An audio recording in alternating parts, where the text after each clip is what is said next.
I'm joined now by the co-host of Pod Save America, Tommy Vitor. Tommy, thanks for joining me. Brian, good to see you. So we've seen an unprecedented fracturing of Trump's coalition as a result of these Epstein files. The vote in the House, 427 to 1, unanimous in the Senate. And so I'm curious, as we move forward in Trump's administration, do you think that this is a permanent weakening? Does this make him look like more of a lame duck? Or is this just a momentary blip because the Epstein files are so different from everything else and Trump once again consolidates all of his control and power over over the Republican conference? Yeah, but it was a real nail biter in the House, huh? It's pretty Yeah. remarkable. I mean, look, I think all of these members of Congress saw Donald Trump fighting tooth and nail to prevent this bill from getting passed, and then saw him acquiesce on Sunday night. And then the entire Congress voted to do something that he didn't want them to do, except for one person. So it's hard not to view this as the beginning of everyone starting to view Donald Trump as a lame duck. Now, that doesn't mean he doesn't have a lot of power, doesn't mean he can't tell the MAGA base what to do, doesn't mean he can't intervene in primaries in Republican districts, but it's a chink in the armor, and hopefully the first of many. Do you think that this devalues in some way the threats that he's been throwing at people? I mean, he unendorsed Marjorie Taylor Greene and basically said, if I can field a primary opponent for her, let's do exactly that. Or it didn't seem to have any impact. And in fact, she ended up being on the right side of this Epstein thing with virtually every other Republican in all of Congress. And so I'm just curious how you're thinking about this idea that the biggest weapon Trump was able to wield beforehand was these threats that he would throw at these Republican lawmakers, Republican senators, whose primary goal is just to keep their jobs. And now recognizing that, like, well, Marjorie did it and she got, the full Trump treatment and nothing really happened to her. And so maybe this isn't as scary as I had presumed it would be. Yeah, I mean, he did the same thing to Thomas Massey, right? And he's trying to raise money for an opponent and Yeah. super PACs to go against Massey. Um, Look, it certainly, I think courage begets courage. And Marjorie Taylor Greene, of all people, being able to tell Donald Trump, like, no, I am not with you. I'm on the side of the angels here. I'm standing with the victims. I think that's a big deal. And so, look, I think in this gerrymandered, hyperpartisan world we live in, the primary threat to most Republican members of Congress is still going to be a primary challenge from the right. And if Donald Trump decides to endorse their opponent, he can make life really hard for them, but he can't do it to all of them. You know what I mean? And at the end of the day, like the entire Republican caucus, except for one dude, Yeah. sided with Marjorie Taylor Greene and not Donald Trump. And I do think that does weaken his power to threaten these members going forward. What is going through Clay Higgins' mind? Like, how are you look, it would be one thing if he was, it's one thing if any of these Republicans are going to vote to protect pedophiles because they want to be on Trump's good side and protect Donald Trump. But for a vote that's symbolic because it's going to fail anyway, that's just for him. That's just so that he can go home at night and be like, well, you did it, Clay. You did your small part, symbolic though it may be, to make sure that you can protect pedophiles today. Like, what is going through that guy's mind? Man, I read that statement and then I read it again and I tried to understand what he was talking about. And it makes absolutely no sense here. I don't know what he's doing. It's crazy. It seems like unbelievably politically damaging. It's not even going to help Trump. It just makes the whole story look ridiculous. It makes Right. Trump seem odd. Like, yeah, it's a mess. What an idiot. And by the way, it also deprives Mike Johnson of being able to say, well, we were all 100% on board with this effort too. It's not just the Right. Democrats who want to get accountability for those who were involved in Epstein's crimes. It's us. But like, you can't even say, I mean, first of all, that would be so disingenuous that it would make your head hurt. But even just having the talking point, Clay Higgins precluded Mike Johnson from being able to have that. Yeah, and I also love how Speaker Johnson is like, look, I don't love this bill either, but the place to fix it is over in the Senate, and I have some assurances that that's exactly what they're going to do. Cut And John to. Thune is like, not even, nope, we're literally not even going to vote on the thing. We're just going to assume it's done. It was Yeah. like amazing. Thune wanted no part of this. He's like, Yeah. this is your mess, Mike Johnson, not mine.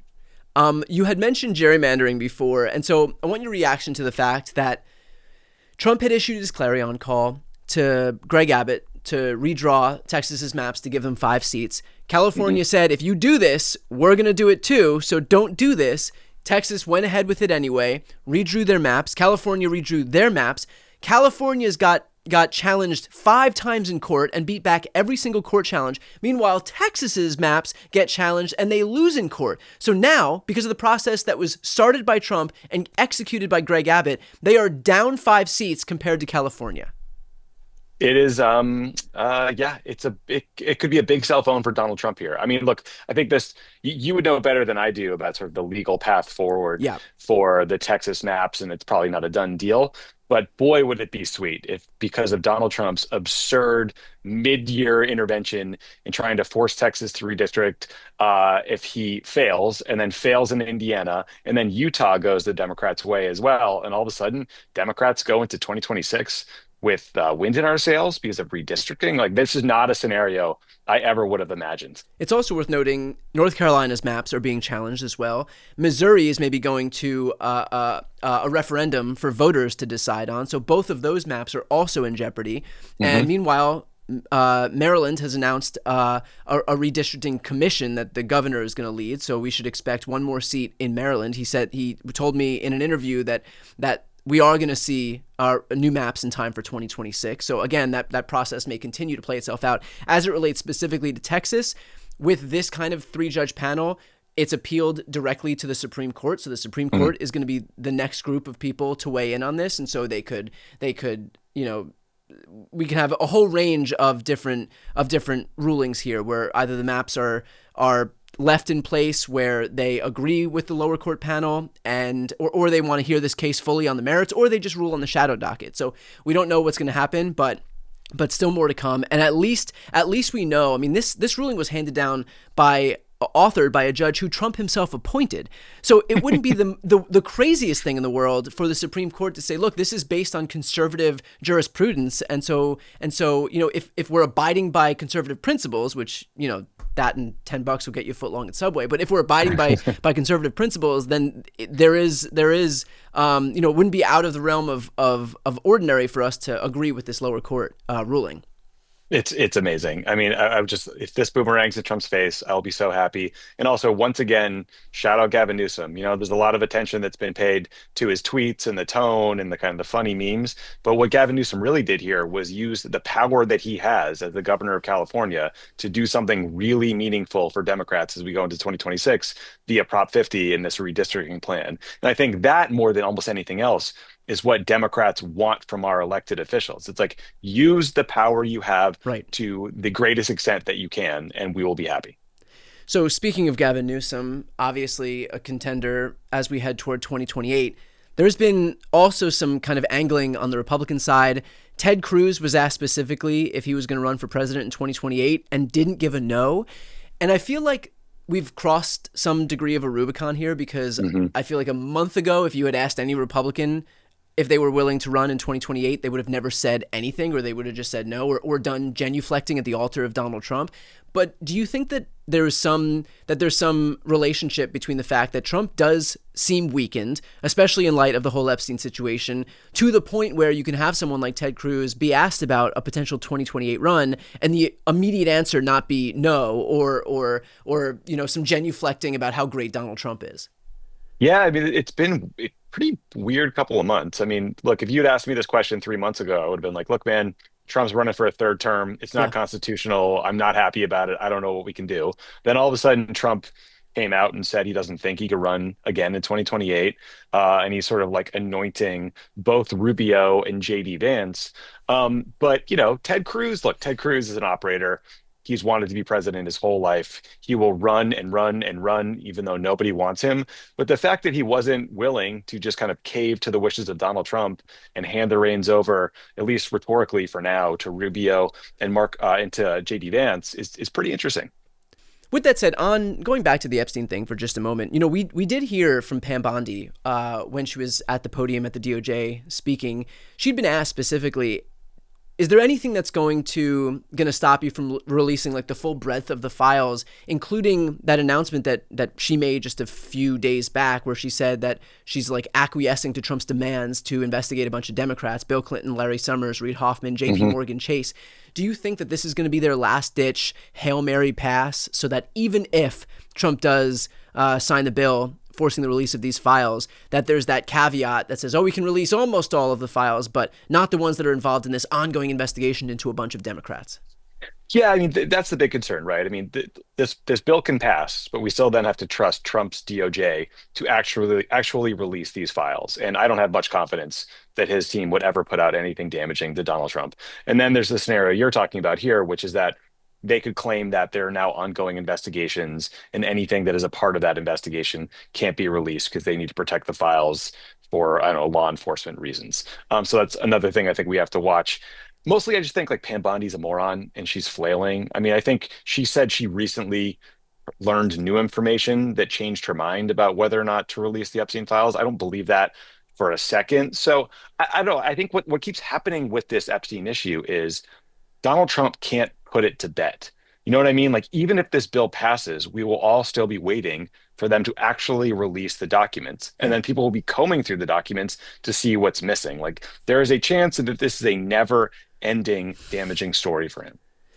In terms of Kash Patel and Dan Bongino one day trying to go back to a podcasting career, how do you think their audience reacts to their return, to their valiant return after staking so much of their identity and brands on this idea that they're going to be these fearless warriors to go after the people involved in Epstein's crimes, and instead they're 11 months into an administration that has only tried to cover it up?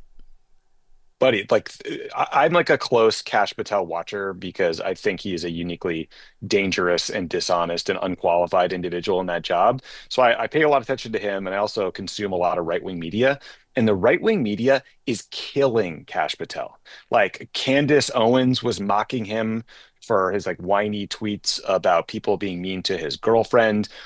This right-wing ex-FBI agent is going after him for constantly using the FBI's private jets to go visit his girlfriend. He flew to see her sing at some like low-rent wrestling match in Pennsylvania. Kash Patel Yeah. took the FBI jet to some place called, I kid you not, the Boondoggle Ranch in Texas Yeah. to go hunting. It's like the writer's wild room is game. getting lazy. Yeah.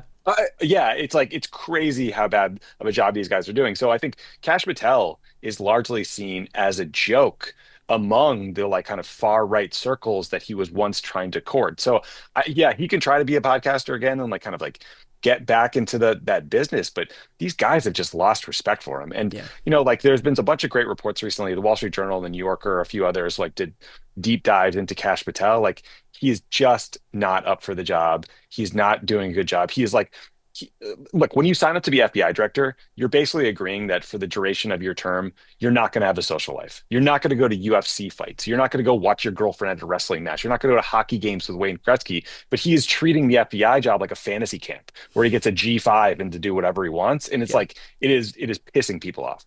And Tommy, last thing here, you had texted me earlier today that you wanted me to let everybody know your nickname, Bubba, it says here. Yes. I like I Brian, I know you and I are we're friends in real life. We're also just like crazy political junkies that exchange texts about politics stuff all the time. Yeah. I heard from more normie like friends from college and high school about this story than I have in a long time. Yeah. Was that the same for you? Like, what's up with this Bubba thing? Not only that, the best part is that the White House seemed to validate the criticism, because the very first thing they posted the next day was a picture of Trump and Melania holding hands in the White House, and they wrote "power couple." It's like when you start like methinks you doth protest too much. When you start having to compensate by posting pictures of your girlfriend to say like hey man, he didn't suck Bill Clinton's dick. It's like, Power bottom. Yeah, I think he said something about blowing his stack later on. Listen, sometimes we just need the jokes, Yeah. like Yeah. the JD Vance couch thing. Sometimes you just need a joke. Yeah. We'll leave it there. For those who are not yet subscribed to Pod Save America's YouTube channel, please help grow this progressive media ecosystem. It doesn't cost anything to subscribe, so I'm going to put that link right here on the screen and also in the post description of this video. Tommy, thanks, man. Thanks, buddy. Subscribe to Brian's channel right now. Subscribe.